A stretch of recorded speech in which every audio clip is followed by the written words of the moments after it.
Good morning. Welcome to our daily video log, Happy Tales 2. The misadventures of 5 dogs and 2 humans traveling from Mobile, Alabama to Star Valley, Wyoming. All right, heading out of the Best Western, awesome Best Western Hotel.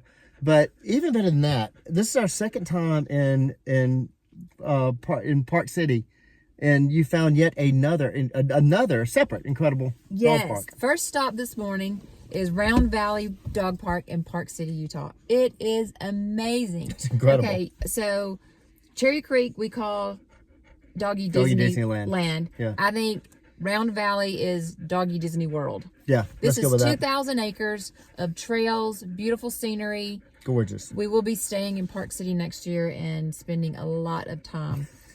Everybody had a great time. There were snow-covered trails. There were trails where it had melted, but was not muddy. Right. And then, of course, there was some mud, too. But I tell you what, Park City is giving Colorado a run.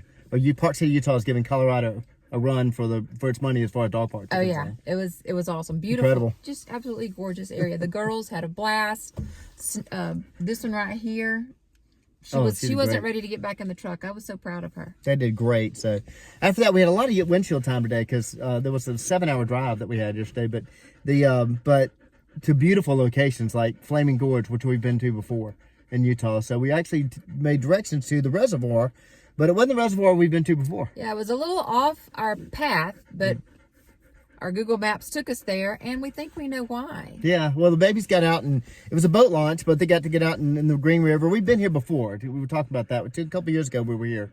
But this was a separate one that we'd been to. They got out and enjoyed the water. But like Stephanie says, I think there was a reason we were supposed to stop at this particular reservoir. For some goofy reason, I don't know why, there were like 5 big dumpsters, and I wanted to look in each one of them. I have no idea why. It's stupid.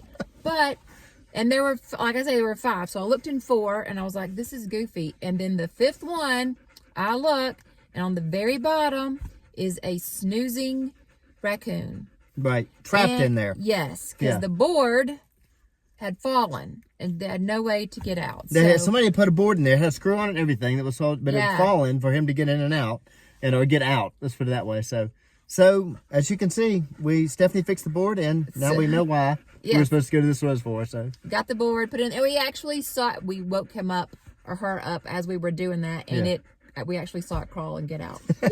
Yeah, it was great.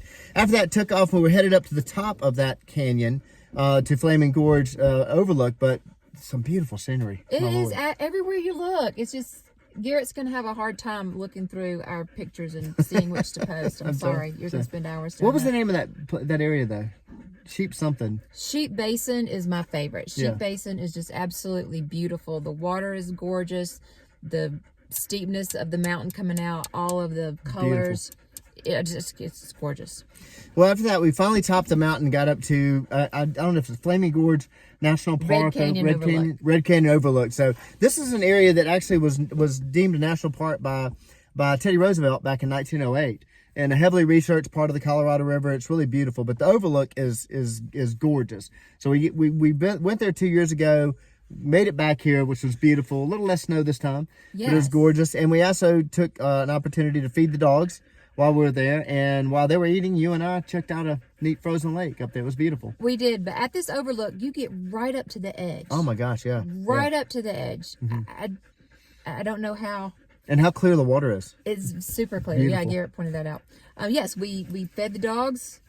Gorgeous frozen lake that we went out and tested to see just how frozen it was. And then jumped back in the car and made our way to Grand Junction. It was a lot more windshield time, but again, beautiful scenery, a lot of wildlife, more elk, all that. And also, we listened to the old time radio, so we listened to some Johnny Dollar, which we enjoyed. As we're driving, and you'll see this in the videos, but you can tell from state to state, the terrain changes. Even though it's mountains, you go from jagged mountains to smoother mountains to snow-covered mountains. It's just, it changes, and it's gorgeous. I'm very glad that we get the opportunity to see it. 7 hours of windshield time, and we're still having a great time. Making our way home.